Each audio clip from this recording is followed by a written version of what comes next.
My name is Felicia W. Bracey. I'm 31. My boyfriend Kyle is 28. We'd been together a little over a year and a half, and living together for the last 8 months. If you looked at his Instagram, you'd think he had his whole life perfectly balanced. Clean outfits, controlled captions, gym selfies with fake self-awareness, posts about protecting his peace and not entertaining drama. If you looked at my bank statements, you would see how much of that peace had been quietly subsidized by me. This whole thing started 3 weeks earlier, but the exact moment that still plays in my head happened on a Friday night. Kyle came home late, dress shoes in one hand, already irritated before I said a single word. He dropped his bag on the counter and said, way too casually, "So, I'm grabbing dinner tomorrow with a coworker." I asked which coworker, not aggressively, not suspiciously, just asked. He exhaled like I had burdened him with something unreasonable.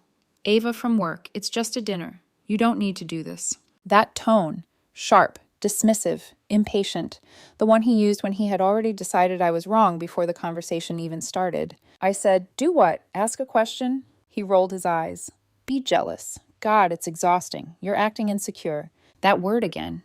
Insecure. His favorite word whenever he wanted to shut down any feeling of mine that complicated his freedom. I told him it felt weird, that late dinners with female coworkers were not exactly my favorite thing. He actually laughed. Not a nervous laugh, not a surprised laugh, a real one. The kind that tells you your discomfort is entertaining to the person causing it. Then he said the line that would not leave my head. "It's just a dinner. Stop being jealous." I looked at him for a second, waiting for some sign that he cared how that landed. Nothing. No softness, no pause, just annoyance, like I was one more task he did not feel like managing that night. So I said, "All right, go." His whole face relaxed instantly. He smiled, kissed my cheek like he had won something, and went right back to his phone. Conversation over, just like that. Just what he did not know was that all right was not approval. It was clarity, because for the first time, instead of sitting there wondering whether I was overthinking everything, I realized I was done pretending I did not understand what was happening. And deep down, I already knew exactly where they were going. The next day, I could not focus on anything. Work emails blurred together. My phone stayed face down on my desk like it might bite me if I looked at it too often. I kept replaying the conversation. The way Kyle said jealous like it was something shameful, something embarrassing, something I should apologize for feeling. Around noon, he texted me. "Dinner's at 7. Probably be late. Don't wait up." No heart emoji. No love you. No softness at all. Just information. Like I was a roommate being notified, not the woman he came home to every night. I typed "have fun" and deleted it. Then I typed "okay" and deleted that too. Eventually I sent nothing. That felt unfamiliar, but also good. There is context I should probably mention here. Kyle works in marketing for a mid-sized lifestyle brand, the kind of place where boundaries get blurred, and people act like emotional messes are just part of being creative. Team dinners, networking drinks, late messages framed as collaboration. Ava had come up before, always lightly, always with that same little grin on his face, like I was supposed to find it charming that she sent him memes close to midnight. I had met her once. Office party. She shook my hand, smiled too brightly, then turned back to Kyle before I had even finished introducing myself. He did not seem to notice, or maybe he noticed and liked it. At 6:30, Kyle walked out of the bedroom dressed like he was heading to a first date.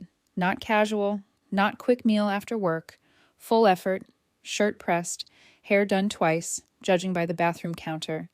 The cologne he only wore when he wanted to be noticed. I said, "You look nice." He checked himself in the mirror and said, "I know." "No, thank you." He grabbed his keys, then paused at the door.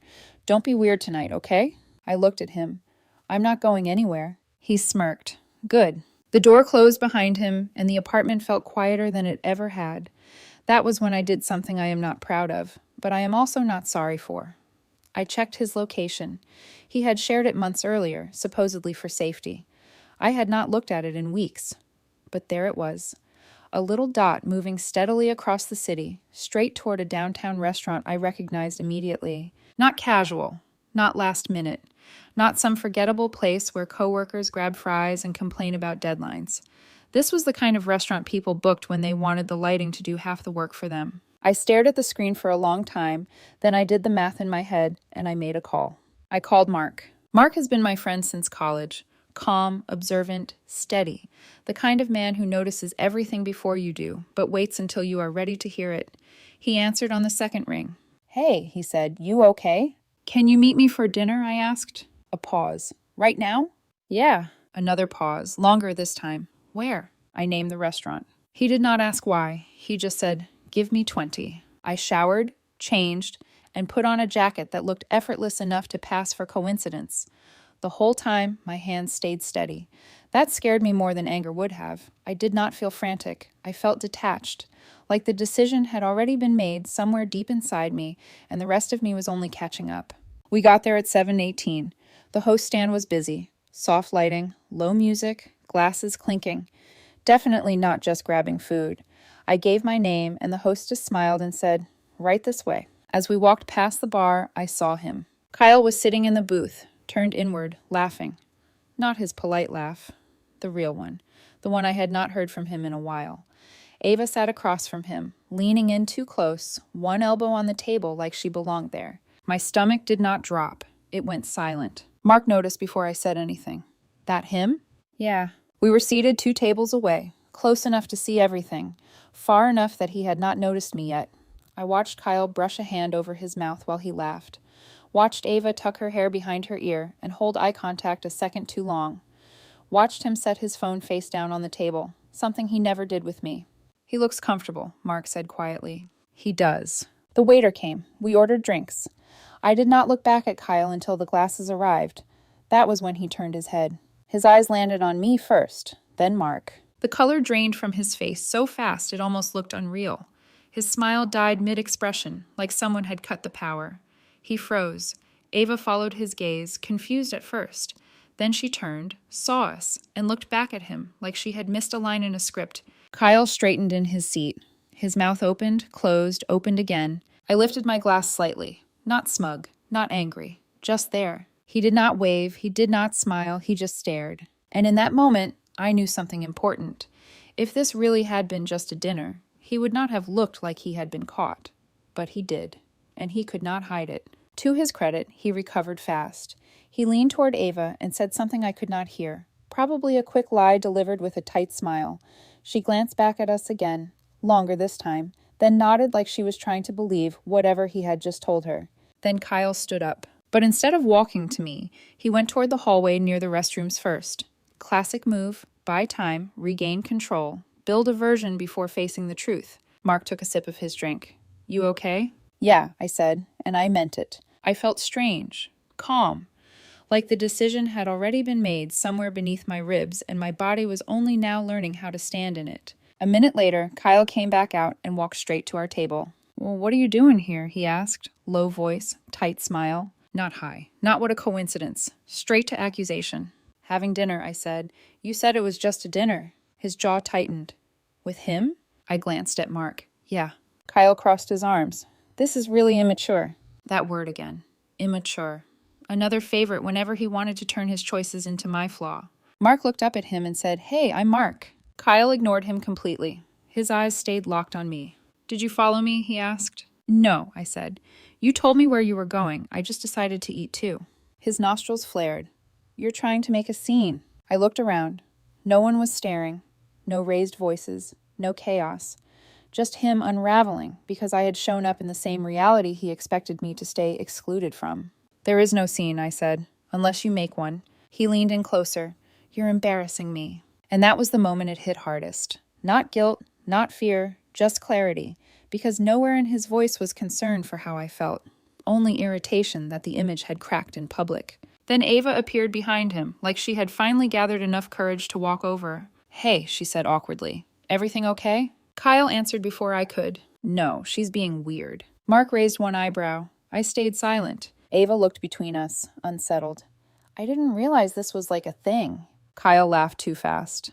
"It's not. She just gets like this." Something in me went completely still when he said that. The ease of it. The way he reduced me in front of another woman to protect himself. I stood up. "Enjoy your dinner," I said to Ava. Then I looked at Kyle. "Text me when you're done." His eyes widened. "Excuse me." "I mean it," I said calmly. "Take your time." Then I walked back to my table. Behind me, I heard him hiss my name under his breath, but I did not turn around. For the first time, I was not chasing the explanation. I was watching him scramble without one. Mark and I sat back down and let the silence settle between us. Not awkward silence. Observant silence, the kind that gives the truth room to breathe. Across the room, Kyle did not return to his table right away.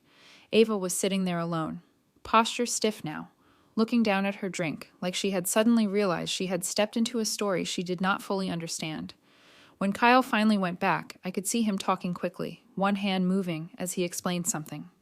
Ava listened, but her expression had changed. She was no longer relaxed, no longer leaning toward him.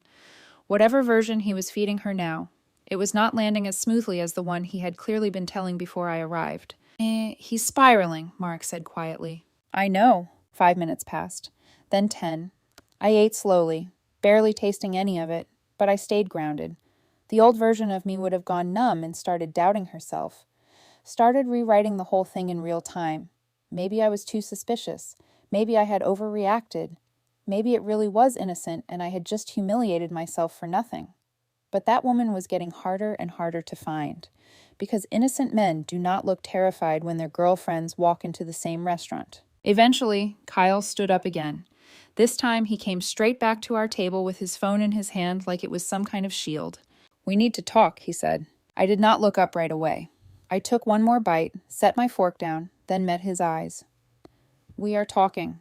And not here. I glanced around. Why not? You said it was just dinner. His mouth tightened. Felicia, stop. Stop what? This. Whatever this is. You're doing this on purpose. I held his gaze. Am I? Because from where I'm sitting, I'm just existing in the same restaurant you told me not to worry about. His expression sharpened. He leaned in lower. Ava thinks Mark is your boyfriend. That almost made me laugh. Mark actually did laugh, a short, dry sound he did not bother hiding. Kyle shot him an irritated look, but Mark only shrugged. It is kind of funny, he said. You erased her from the story so cleanly you forgot reality might show up. Kyle ignored him and turned back to me. Why couldn't you just trust me? There it was. The pivot. Make my discomfort the issue. Make my reaction the crime. Turn his behavior into something I was supposed to feel guilty for challenging. I did trust you, I said calmly. That's why you're here instead of explaining yourself at home. For a second, he just stared at me. Really stared. Like he was trying to decide whether I was still the same woman he knew how to manage. So what? He said finally. You just wanted to catch me? I shook my head. I wanted to see you, and I did. His phone buzzed. He looked down instinctively, and I knew without asking that it was Ava wondering where he had gone. His jaw flexed. He looked toward her table, then back at me. I'm leaving, he said. Okay. That one word hit him harder than a whole argument would have. You're not coming? I picked up my glass. I'm still eating. He stood there for another second, waiting. For what, I do not know. Maybe for me to break. Maybe to demand he choose. Maybe to grab his arm and beg him to come home with me so at least the humiliation could stay private. But I had no interest in performing devotion, just to make him feel desired again. Finally, he turned and walked back to Ava's table. He said something quick, and I watched her face shift from confused to annoyed to embarrassed in the span of a few seconds. She grabbed her bag. They left separately enough to look accidental, but not separately enough to mean anything. Mark watched them go, then looked at me. You realize this isn't over. Yeah, I said, but it started. Because that was the truth. The restaurant was not the end of anything. It was the first moment Kyle lost control of the version of events he had been relying on, and I could already tell he hated that more than the confrontation itself. He came home after midnight. I was sitting on the couch with the television on, but muted. I was not waiting in the dramatic sense. I was just there, present. That mattered. Because the second he walked in and saw me still awake, I watched the calculation move across his face. He kicked off his shoes harder than necessary and dropped his keys in the bowl by the door. So, he said, you embarrassed me tonight. No hello, no explanation, straight to accusation again. I picked up the remote and muted the television completely, though there had never been any sound. You embarrassed yourself. His head snapped toward me. Wow, unbelievable. What part? You stalk me, show up uninvited, make things awkward with my coworker, and I'm the problem? I stayed calm. That seemed to bother him more than anything else. You told me where you were going. That doesn't mean you get to insert yourself. You said it was just dinner. If that was true, nothing should have changed. He laughed bitterly and raked a hand through his hair. You're twisting everything. Am I? Yes, this is exactly why I didn't want to tell you. That made me sit a little straighter. Tell me what? He hesitated, only for a second, but I saw it. There's nothing to tell, he snapped. There it was again. That tiny break between instinct and denial. That half second where the truth reaches the surface before ego shoves it back down. He turned and started toward the bedroom, like that ended the conversation. I did not follow him. I did not ask where he had been after leaving the restaurant. I did not ask what Ava thought. I did not ask whether he had lied to her about me before I got there. I just stayed where I was. That silence got to him faster than a fight would have. Are you not even going to say anything? He called from the hallway. I already did, I said. He came back into the living room with that same frustrated energy, like my refusal to chase him was rearranging the whole dynamic in ways he did not know how to handle. So that's it? He asked. You just don't care now? That one landed strangely. Not because it hurt, because it exposed something important. He did not want understanding. He wanted reaction. I care, I said. I just don't feel like competing anymore. His expression hardened. Competing with who? With whoever gets the version of you I don't. That shut him up for a second. He folded his arms and looked at me like I had crossed some line by saying something too accurate. You're being dramatic. No, I said quietly. I'm being honest. He hated honesty when it arrived without panic attached to it. He stood there for another long beat, probably waiting for me to soften, to reach for him, to say maybe I had overreacted and we should both just go to bed. But I did none of that.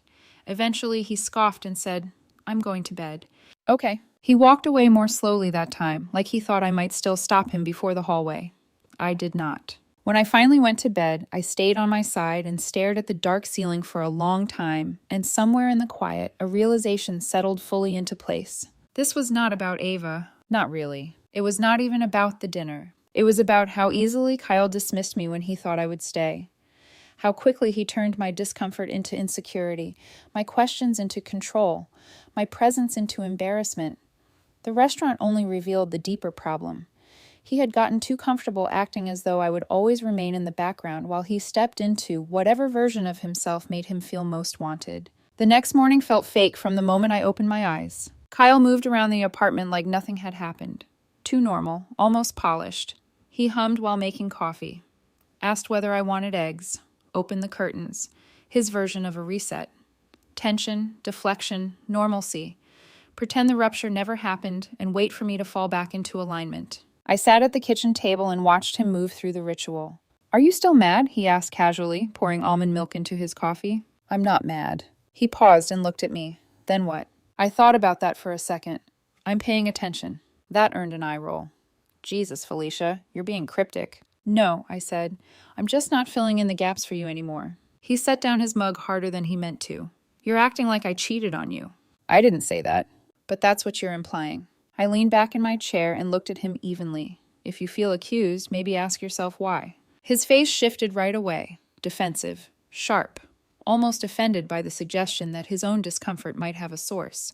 You don't trust me. I trust patterns, I said, and I trust how people act when they think they're being watched versus when they think they're not. He scoffed. So now you're analyzing me? I always have, I said. I just stopped ignoring what I saw. That shut him up again. His phone buzzed. He checked it too quickly, then locked the screen and set it face down on the table with a little too much care. Ava asked if I was okay, he said, like he was baiting me into reacting. I told her things were complicated. Are they? I asked. He hesitated, then said, You're making them complicated. I shook my head. You made them unclear. I just stopped pretending they weren't. He stared at me, then pushed his chair back and stood. I have to get to work. Okay. Again, not the answer he wanted. At the door, he turned back. I don't like who you're being right now. I met his eyes. You liked me better when I was confused. He left without another word. And sitting there alone in the quiet kitchen, I finally admitted the truth I had been circling since the night before. I was not trying to fix this anymore. I was trying to see how far he would go to avoid taking responsibility. And something in me already knew the answer was farther than love should ever have to tolerate. By that evening, the apartment felt different. Not louder, not more tense, just emptier, like something important had quietly stepped out of the room even though all the furniture was still there. Kyle came home later than usual again. This time he did not announce himself the way he normally did. No casual greeting, no, "Hey, I'm back." He simply dropped his keys into the bowl by the door and stood there for a moment, watching me like he was trying to read the room before deciding how to enter it. "You're quiet," he said. "I've been quiet for a while," I replied. "You're just noticing now." He walked over and sat across from me on the couch, folding one leg under himself like he was trying to appear relaxed, but the posture looked forced, defensive disguised as casual. "Are you trying to punish me?" he asked. "No," I said. "I'm trying not to lie to myself anymore." He exhaled sharply. "You're acting like I owe you some kind of confession." "I'm acting like I'm done begging for basic respect." That landed harder than I expected. For a second, his expression cracked, just slightly, like something underneath his usual confidence had slipped. "You don't get to control who I have dinner with," he snapped. "I never tried to," I said calmly. "I asked to be considered." Silence settled between us again. Then he said something that clarified more than anything else had. "I didn't tell you because I knew you'd react like this." I nodded slowly. "So you made a decision about my feelings before giving me a chance to have them." He opened his mouth, then closed it again. Looked away. "That's not fair," he muttered. "No," I said quietly, "but it is convenient." His phone buzzed on the coffee table between us. This time he did not reach for it right away. That hesitation spoke louder than any explanation he could have given. "Is she texting you?" I asked. He stared at the phone like it might explode. Then he said, "Yes, but it doesn't mean anything." I leaned forward, resting my elbows on my knees. "Then why does everything fall apart when I'm in the same room?" He stood abruptly, like the question had physically pushed him upright. "I can't do this," he said.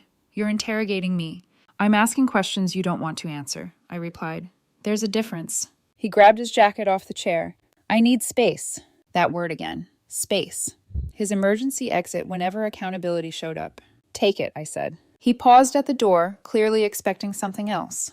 Anger, fear, apologies. Instead, I added, "Just don't expect me to wait in the dark anymore." He looked back at me then, and for the first time since the restaurant, I saw something unfamiliar in his expression. Uncertainty. He left without slamming the door. I sat there for a long time afterward, staring at the quiet apartment and realizing something strange. I was not scared of losing him. I was relieved to stop losing myself. Kyle did not come home that night. At 11:40 p.m., my phone buzzed. "Staying at a friend's. Don't wait up." I did not reply. That silence was new for both of us. The next morning I woke up before my alarm. The apartment was silent in a way that felt intentional. His side of the bed untouched. Closet door slightly open like he had grabbed a few things quickly. I made coffee and sat at the kitchen table scrolling through my phone without really reading anything. At 8:17 a.m., another message appeared. "We need to talk." Like actually talk. I stared at it for a long time before typing back. "Okay." He came back that afternoon. Different energy this time. Softer. Careful. Like someone approaching a dog they were not sure would bite. He set his bag down slowly and looked at me. "I've been thinking." "Good," I said. He frowned immediately. "See that tone?" "No tone," I replied. "Just listening." He sat across from me again, hands folded together like he had rehearsed something on the drive home. "I feel like you're pulling away instead of fighting for us." I nodded slowly. "I stopped fighting you. That's different." He looked genuinely confused. "Relationships take work," he said. "They take honesty," I replied. "Not management." The word hit him. He swallowed and looked down at the table. "Okay," he said quietly. "Ava and we flirt sometimes." There it was. The half-confession designed to sound responsible without actually admitting wrongdoing. "It's harmless." "Harmless to who?" I asked. He rubbed his face with both hands. "I never planned for it to become a problem." "That's the thing," I said quietly. "You planned around me instead of with me." His eyes filled with tears then. Real ones this time. But something inside me had already shifted too far to be pulled back by emotion alone. "I didn't cheat," he said quickly. "I didn't accuse you," I replied. He looked at me, confused again. "I just don't recognize the way you treat me anymore." He reached across the table and took my hand. I did not pull away, but I did not hold on either. "I need to know something," he said, voice shaking slightly.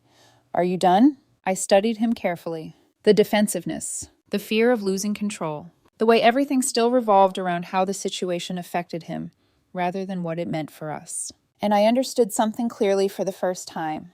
"I think I was done before the restaurant," I said. "I just hadn't admitted it yet." He went completely still.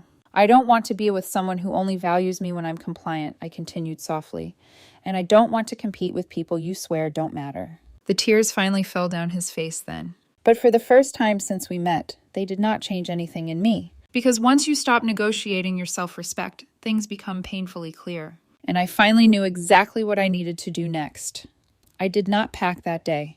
That surprised Kyle more than anything else. He hovered around the apartment while I moved from room to room, opening drawers, closing them again, touching familiar things without actually claiming them.